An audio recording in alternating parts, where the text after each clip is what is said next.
ಈಗಾಗಲೇ ಈ ದಿವಸ ನಮ್ಮ ಗುರುಗಳು ಬಹಳಷ್ಟು ಜನ ಗುರುಗಳು ಭೇಟಿ ಮಾಡ್ತಕ್ಕಂಥದ್ದು ಮತ್ತೆ ಅವರು ನನ್ನನ್ನು ಆಶೀರ್ವದಿಸಲಿಕ್ಕೆ ಆಗಮಿಸಿದ್ದಾರೆ. ಅವರೆಲ್ಲರಿಗೂ ಕೂಡ ನಾನು ಸ್ವಾಗತವನ್ನ ಬಯಸಿ ಮತ್ತೆ ಅಭಿನಂದನೆಯನ್ನು ಕೂಡ ಈಗಾಗಲೇ ಸಲ್ಲಿಸಿದ್ದೇನೆ.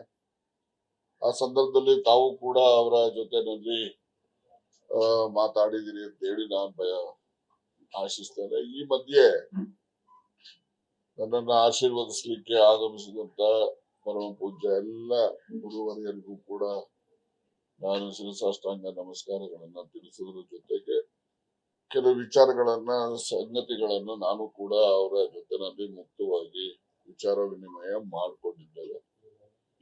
ಅವರು ಎಲ್ಲ ಗುರುಗಳು ಎಲ್ಲ ಸೇರಿ ಅವರು ನನ್ನ ಜೊತೆನಲ್ಲಿ ಇಂತಹ ಒಂದು ಸಂದರ್ಭದಲ್ಲಿ ಅವರ ಒಂದು ಅಭಿಮಾನ ಮತ್ತೆ ಆಶೀರ್ವಾದ ವ್ಯಕ್ತಪಡಿಸಿರ್ತಕ್ಕಂಥದ್ದು ನನಗೆ ಇನ್ನೂ ಹೆಚ್ಚು ಶಕ್ತಿಯನ್ನ ಸತ್ಯದ ಪರವಾಗಿ ಹೋರಾಟ ಮಾಡಲಿಕ್ಕೆ ಹೆಚ್ಚು ಶಕ್ತಿಯನ್ನ ಕೊಟ್ಟಿದ್ದಾರೆ ಅಂತ ಹೇಳಿ ನಾನು ಭಾವಿಸಿದ್ದೇನೆ.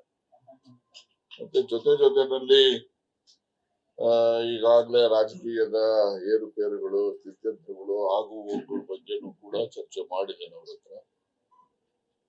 ನಾನು ಮಾಧ್ಯಮಕ್ಕೆ ತಿಳಿಸ್ತಕ್ಕಂಥದ್ದು ಇತ್ತೀಚೆಗೆ ನಡೆದಂತಹ ಜಿಲ್ಲಾ ಬ್ಯಾಂಕಿನ ಚುನಾವಣೆಯಲ್ಲಿ ನಮ್ಮ ಜೊತೆನಲ್ಲಿ ಸುಮಾರು 14 ಜನನು ಕೂಡ ವಿಜೇತರಾಗಿರ್ತಕ್ಕಂಥದ್ದು, ಅವ್ರಿಗೆ ಅಭಿನಂದನೆ ಸಲ್ಲಿಸ್ತಕ್ಕಂಥದ್ದು, ಮತದಾರರಿಗೂ ಕೂಡ ಅಭಿನಂದನೆಯನ್ನು ಸಲ್ಲಿಸ್ತಕ್ಕಂಥ ಕೆಲಸವನ್ನು ಕೂಡ ನಾನು ನಿಮ್ಮ ಮೂಲಕ ಮಾಡಲಿಕ್ಕೆ ಬಯಸ್ತೇನೆ. ಮತ್ತು 4ನೇ ತಾರೀಕು ಕೂಡ ಅಧ್ಯಕ್ಷರ ಆಯ್ಕೆ ಇದೆ. 4ನೇ ತಾರೀಕು ಆಯ್ಕೆಯ ನಂತರ ಸಕ್ರಿಯವಾಗಿ ನಮ್ಮ ಜಿಲ್ಲೆ ಮತ್ತೆ ರಾಜ್ಯದಲ್ಲಿ ಕೂಡ ಪ್ರವಾಸ ಮಾಡ್ತೇನೆ.